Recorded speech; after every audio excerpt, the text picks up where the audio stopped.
So listen to her. First, see if she sounds reasonable. You have to read the captions to see what it says, and then we'll tell you how you feel about her. So start it from the beginning. Potrei farne tante altre di queste domande. A monte c'è quella che ci facciamo oggi. Perché la famiglia è un nemico? Perché la famiglia fa così paura? C'è una risposta unica per tutte queste domande. Perché ci definisce, perché è la nostra identità. Perché tutto quello che ci definisce in questo tempo è un nemico. Per chi vorrebbe che non avessimo più un'identità e che fossimo solamente schiavi, consumatori perfetti. E allora è sotto attacco l'identità nazionale, è sotto attacco l'identità religiosa, è sotto attacco l'identità di genere, è sotto attacco l'identità familiare. Non devo potermi definire italiana, cristiana, donna, madre, no. Io devo essere cittadino X, genere X, genitore 1, genitore 2, devo essere un numero. Perché quando sarò solamente un numero, quando non avrò più un'identità, quando non avrò più radici, beh, allora sarò lo schiavo perfetto in balia della grande speculazione finanziaria, il consumatore perfetto. E questa è la ragione per la quale oggi noi facciamo tanta paura. Questa è la ragione per la quale oggi questo appuntamento fa tanta paura. Perché noi non vogliamo essere dei numeri, noi siamo qui per dire che noi non siamo dei numeri, noi difenderemo il valore della persona umana, di ogni singola persona umana, perché ognuno di noi ha un codice genetico unico e irripetibile. E questo, piaccia o no, ha del sacro. Lo difenderemo Dio, la patria e la famiglia, che fanno tanto schifo a qualcuno. Lo faremo per difendere la nostra libertà, perché noi non saremo mai schiavi e semplici consumatori in balia della speculazione finanziaria. Ecco la nostra missione, ecco perché oggi sono venuta qui. Scriveva Chesterton ormai più di un secolo fa, vediamo se ve lo trovo. Fuochi verranno attizzati per dimostrare che 2 più 2 fa 4.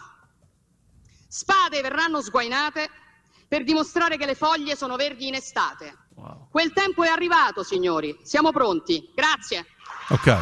Can I say one thing that struck me, bro? That is, first of all, amazing. I love her. I didn't watch the whole thing. I saw clips. And how this is how the left side and the other side works. If you saw that clip, Jed, and you didn't have no subtitles, you didn't know what the hell she was saying. See it? They'll take just her yelling and being aggressive and be like, look at how she looks like a Mussolini. Look how she looks like she's aggressive, and look at her anger. You have no idea what the hell she's saying. And look at the message she just said. She's really woke. I loved it. I loved it. And I it's interesting. If I saw like in the chain, people were responding and people were saying, can we get her over here? Like, how do we get her to come over here? Please. And it's true. If you look at American politicians, there's such a diluted version of that. Like that looks like a real person with that looks authentic. She cares. What she's saying. It doesn't look like a programmed robot coming out and saying a bunch of talking points. But I think this message is terrifying to authoritarians. It's terrifying to folks on the left. By the way, it's terrifying to folks on the left in this country because they see the vigor with which a lot of people in America responded to this. And they're like, oh, we don't want any of that. Look at what she's talking about. God, country, family, freedom, the power of the individual.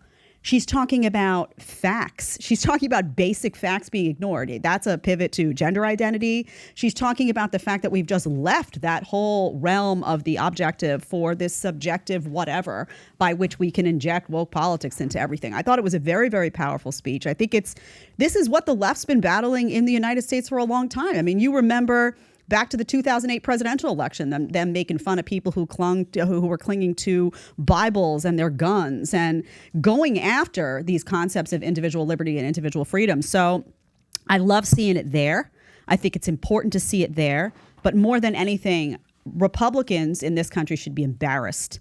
They should watch somebody like that. They should feel lazy. They should feel embarrassed, humiliated, and somebody should get off their ass and really start talking because it's not safe. It's not safe like here. Like, oh, freedom is safe here. It's not. It's not safe here. And we shouldn't be relying on other countries and leadership in other countries to say what we should be saying and doing here. I think DeSantis is the closest, if I may, is the closest that we have to that type of leader. I think so. The way he speaks, the way he doesn't care, the way he doesn't hold back, the way he's just, raw. That, to me, that's the female version of Ron DeSantis. I mean, I'm a fan. I love her. She's amazing. The question you have to ask is why? It's a very basic question. Why did that video go viral? Why? It's a very basic question. why did 19 million people in how long was it up, by the way? I'm actually really curious. Why did 19 million from the moment the guy posted? I'm going to go to the account. Was it 2 days back? Yeah, why did he? This was posted 9/25/22. What's today's date? 27. And it was posted at 11:34 p.m. So it's not really 2 days. It's really 36 hours, 35 hours. Why has this thing gotten 19 million views in 35 hours? You think because the people want Is it because 19 million people hate it? Or is it because 19 million people say, dude, this is kind of how I feel? What's wrong? And by the way, it's 19 million people who retweeted this. Out of the 19 million people who retweeted, how many of them don't speak Italian? Do you realize 19 million people retweeted a message just to read captions and to feel her energy, knowing no clue? I don't speak Italian, but I relate to this woman. How do you process this, Adam? Well, I'm not ready to anoint her the best president ever yet. I mean, she's been in office 1 day. So let's just pump the brakes here. If you're a bad... nobody here is saying best president ever. Exactly. People are saying a message that she gave. Nobody said best president ever. And that allows me to speak about the message now. Clearly, this is someone who's passionate, speaking with conviction, and people want authenticity. You can tell that she's just like, yo, here's the freaking deal. So I respect that. But I'm not going to rush to judgment. We're all familiar with the Jeremy Lin analogy. You just one good game or one good string of games doesn't make a career. So I think nobody's going to judge her policies. The message is what we're talking about. How do you feel about her message? I don't care what the message she gave. Why is this message doing so well in a time like this? Well, why is her message? Why isn't Italy, that was a socialist country, forcing everybody to stay home? This country that is going through all the high taxes, all the high regulation, all the high bullshit.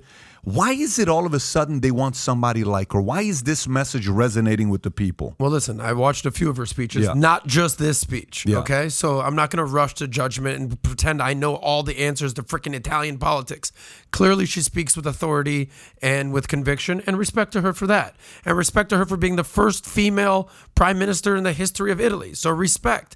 And if you go through her speeches, she says things like, world problems require everyone's contribution, respect, mutual respect for people, democratic system. I'd look to unite, not divide. So all these are all great talking points. Yeah. The flip side is she's anti-LGBT. So there's going to be people talking about that's literally the stance of their party. What is it? What does that mean? How does that manifest in? No, because people are called anti-LGBT here in the United States because they don't want people who identify as a certain gender to be able to use a bathroom. Her party agenda is rooted in anti-immigration policies. Yeah, I would be curious what I don't trust that though. What I'm saying is I don't even trust that description because they say anti-immigrant if somebody wants to have a secure border. So I just don't trust that language. I'm okay with that. I get it. Yeah, I'm letting you know. Not against you. I'm saying I'm just genuinely curious. I'm just giving you both sides of the equation here. I'm not saying that I'm ready to anoint her as the best leader ever. Clearly, she's been getting a lot of eyeballs, and that's great. Just from that speech, she's pro-family, and she's tired of X or Y or Z or male. She's tired of the woke shit. No. That's what I got from that. So if you like this clip and you want to watch another one, click right here. And if you want to watch the entire podcast, click right here.